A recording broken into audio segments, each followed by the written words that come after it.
the first to know. Nsem-Pii TV. The High Court of Ghana Eddie ruling by say Kpandai elections no yenye rerun no. The minority in parliament led by Honorable Afinyo Makin Eddie cause of appeal say Omokwako fighted the decision in the High Court. Na Kwame Sefa kind general and then abedra for Eddie Hunkomo ene. Na in Revelation say PM Abane say even the case at the National Democratic Congress parliamentary candidate Kodon High Court no now all fighting for 41 out of 152 polling stations. Into ball of contention on 41 polling stations instead of 152. Into a banner saying a judge and a team rule say the whole election omunye the rerun same thing and as our decision no a course so ablekuma polling stations nibi na a ball of contention and omkaso rerun the whole election the National Democratic Congress a win year into this same issue the NPP minority say omompene this judgment to stand omunye any form of rerun omo the court of appeal yenko tie Kwame Sefa kan general ne enana bedwa for nkomodi revelations a EPM from the Kpandai court case EPM.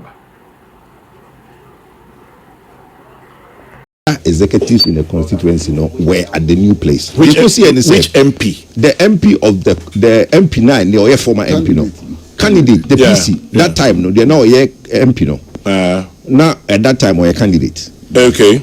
The executives NDC. NDC executive, especially the youth organizer and other executives were at the new police or no but two new collation center. Now but before I do my main cancer so share but Mr. Pratt so share NDC for strategy they call 2024 election now is the same everywhere. Asama esi wo Kpandai eno ebi ni si Patrick Boma constituency no eno ebi ni si wo Ablekuma North eno ebi ni si baby bebre the strategy was unim say Kumasi we had intelligence near wo pictures and surveillance on macho men no mgu efie bi mu ani monitor wo na yen Kwabri East you feel say the macho men no do ma ba to disrupt the election day. We didn't have it right. The strategy was to use the macho men to disrupt the coalition. And the strategy is say, "Momo yentoba no, yentoba ni we are coalition center hono, ehon ye beko akosei bibia." And you baby bibia is here. But Kpandai in particular, omo macho men no the NDC pick up ne buy and on be boo machine be say bibia wo eho. It's a fact. The videos are there. Which me and videos that will be actually say this is what happened in Kpandai. The same thing happened in more than 10 polling stations. NDC macho men call police coalition center. The laws are clear. Unless you're representative of a party, only allowed in a coalition center. In fact, there's a cordon. Only to go to a certain meters of the coalition center. Omuko eko say hono police for child videos no ena omu nyina agree say djuma ne be koso a e wo so mu yiko abi fufro because the way macho for na bof abegu ho no omu ntumi djuma no ho nti the representatives of the party ene easy for no agree say they will relocate the coalition the new coalition center na NDC executives were there. Me, I just excused myself and spoke to somebody that was there. So, court no. But I'll get to the court decision in a bit. I'm telling you exactly what happened. NT say EC official fearful for their life, which we've seen videos of. A lot of that has happened. We have one where and minister the pressure EC say on announce it. Video no, right now. MP ni buy Obeka said na hamo ye den wahano obeto ni executives wo. Okay. Now let's move it a step further. Kwame, election you turn a polling station you turn a coalition center. Now at the coalition center obia de ni pin sheet ba the EC official now on money election at the polling station no, or on the pink sheet. And now obia party official be on a copy. Into collation center there, numbers keke near can see any. But the election now kasa there yet to no polling station. Now, call new polling collation center because macho for no I say some of the pink sheets now a original collation center hono. And now it was at the new collation center no. NDC for no copy no, any MPP for copy no, and I was already ba na collation center no the yejuma because easy copy no, which is original copy no, omasero.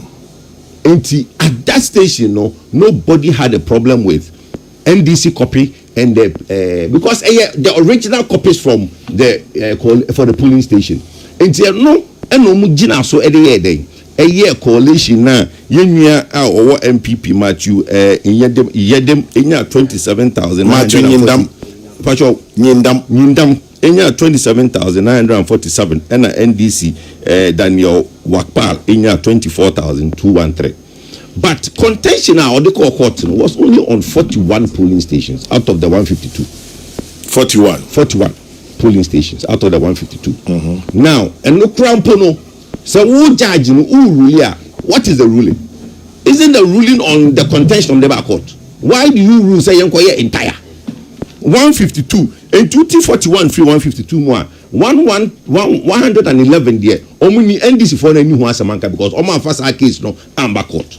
Omo the petition on the back court was for 41 polling stations. And the jina so and now who judge no the jina so say yanto aba the entire constituency. And it is all they call appeal court. The appeal court will look at it. Yes, if the 41 on the PCA, I think say everybody will feel say if that when you went here course, so name to course were a say original pink sheets no. 41 no almost the MPP for any NDC for polling station and a abano. Sorry, a coalition no rule that yankoye rerun of 41 polling station no. But to me really say yanko rerun of the entire, especially when the 111 polling station NDC4 doesn't have a problem with it. Is that what it is? That is the and then the court. 41 police stations, the court, yes. Okay. They took 41 police stations to court. The petition to court was for 41 police stations. Okay, from what I have here, it said the petitioner alleged that 41 out of the 152 polling stations recorded inconsistencies or non-compliant results. Because the final results, as you said, Nyindam 27,647, in Sala Wakpa 24,213. Are those the figures you have? Yes, but in on online results, meaning is there some are reporting 267, some are reporting 947. So we need to basically go to the EC ping sheet to know what the actual thing is. Okay. Well, I'll say 41. And then you see that the other thing also is this, Kwame. There is skirt and blouse. But the nobody no yeah or bidding a petition. One of the cases, no, they are saying say in one of the polling stations, no, the presidential votes, no, in your more than polling station, than MP. There's skirt and blouse. We bet me at two more my presidential but that doesn't constitute overvoting. And only a particular instances are almost call here. Yes, there were some instances if your handwriting no on some of the pink sheets no on the copies na was not clear because original no Obia said no. You see, we are not addressing the root cause of this problem. And Kwame, it was randomly seen everywhere, and it was a strategy. You know, LPP, we did not clue onto that strategy because, like I said, when we were monitoring the macho men, you say macho for them to say on my hide during the day. During the day, now you new macho for no no mother or more young chromo. And I do not any cause say kind of mutisimu. And that's what happened all around the country. Question, okay, baby. Kwame Pacho, I said we Michelle Dietrich Kakra. Question, Pacho, be Mike Kakra. Oh, sorry. We say Michelle Dietrich Kakra. Okay.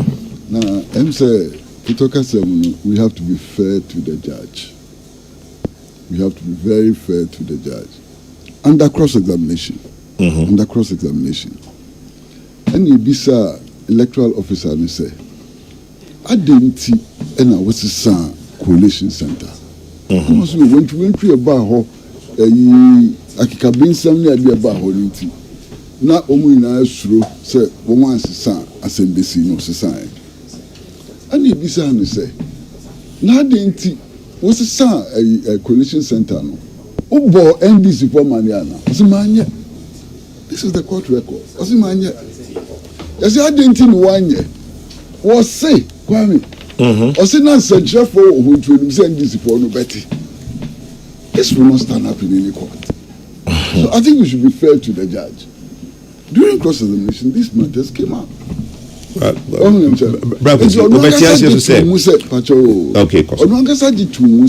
one more NDC for no money, a brought sample Collation Center. It's in the court record. What do you expect the judge to do? Sanka when you went to number, Sanka Omajuma. Sanka when you went to macho for no NDC pick up the cohort, or man cohort, uncle saying your mama, and Casanka is in Benjamin. Oh, opening. No, but let's also okay, Pachokoso.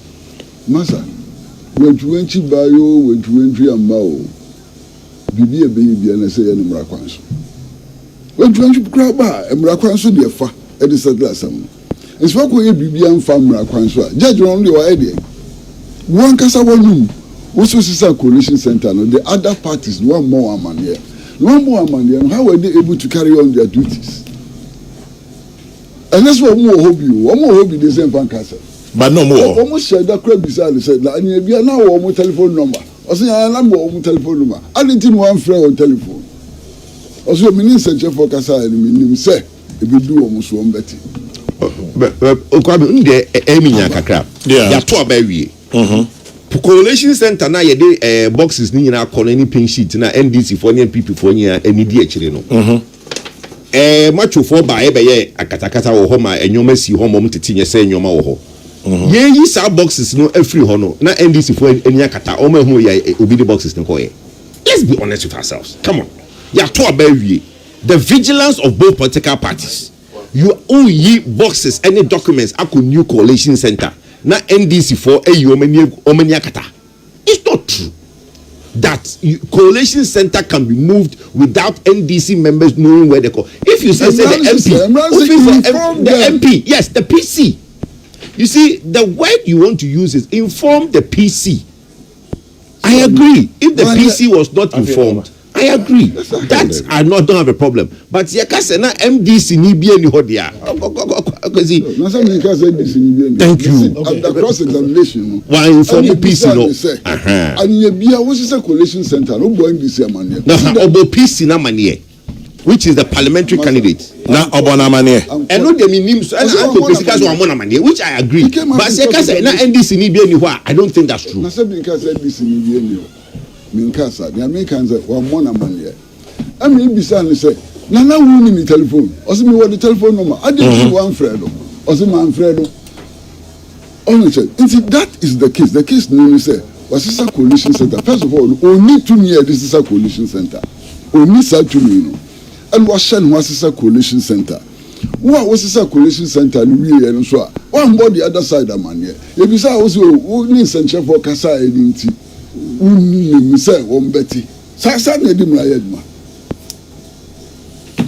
Well, say I see case no appeal. 80. Let's see what the appeals court would say, or the court of appeal. Rebecca. In the meantime, this one says, after 5, Berliner Sport presents Flavors and Vibes. Flavors and Vibes is coming on. I say for not attending his investiture as Vice Chancellor at Methodist University. Any last week Wednesday. Was it Wednesday? Last week Thursday. 20th. Ya kan ho asem dada. M11 say. M11 say wa ha. Oh, M11. Say abaha. Because me am wo fast no no. Okay. Na osaye Methodist ni na me Methodist. Na ye nyina ye Methodist University. Ye VC. Yes. Na say me wo fast no onima abusua mu nsam so. Enti me sra ne kwan say me koye abusua me kodi abusua dwuma bi e wo Kumase a efa ono nso ye abusua ni de efa no ho bi e ama what you say. And I feel the petition by I'm a combine so I hope so it is said that we can count and declare results peacefully in 28. Are we ready and mindful of the stage we're setting for 2028? Richmond says, good morning, Chairman General, Ghana's Morning Voice. The last election was full of violence. It is real sad that till now no one has been put to face the law. We saw high officials dictating to EC officials at collation centers. And then Gold Appear says, Kwadwopoku, I agree with you. The parliamentary candidates have representatives, so they don't need to be informed about any changes. They knew. Well, let's see. Moving on. Kwame, I'm watching live from Hamburg in Germany. Amankwa Kwabna Frank. And then, okay. The judges, especially those at the Supreme and Appeal and High Court, have the ultimate responsibility to help protect our democracy. They shouldn't kowtow to the demands of the executives. Ukro Dubai. Okay, fantastic Wilberforce. Oh, they were sending the one. I mean, why? Kokroko is live on the Beat FM in Sefia Sarian. So fantastic in Sendibium. Now, so Suban Radio, I just said, Metro na me more penny you couldn't go. But to me, sending the same message by 15 times net to Atosusa. Now, me say the late Nicholas Amankwa, I am Rashebi Junima Memphis East, Otiasi Onwe, but or the late. Wabipia Nicholas Machia Kwaba. Chairman Pacho me also.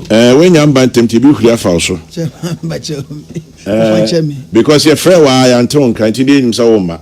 Oh, Chairman Pacho, we me fa me pa tie fo acho na me pa obi bi acho. Penfo akese na ma be show macho. Say am fan chem.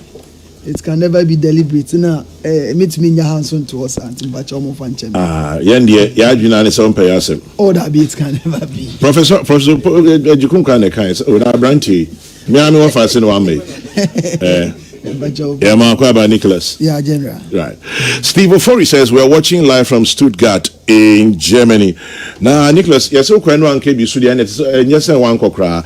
Into radio, I drink to Nefe, Yanko Professor Edukum, particular subject. But anyway, EC petition and Atamale High Court on Kpandai. Quick comments.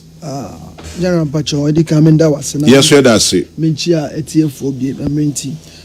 General, Meka. Tu Nibia na me free Kpandai rerun baso no ye beda ye nim say rerun be baso dia na ebi baso yeah nti na mini opanyi share me say many agese me ni be share nti ebi be baso because appeal court na be the final we say the omo be kan be gina say the ruling na eba ye no e be gina na say ebi a obe that way. Yeah. But Osha, many aji say Mraya Juma or Krumha. Omaimu. That's Krono ya I asampa. Was a crop on fees. Aye. Yeah. And if you was a crop on? Was a crop on a municipal capital. Yes, Galam say Hamo. General Pacho say. Yes, Galam say Hamo. Small scale mining. Meaning small scale mining. General Pacho, it's not me to us.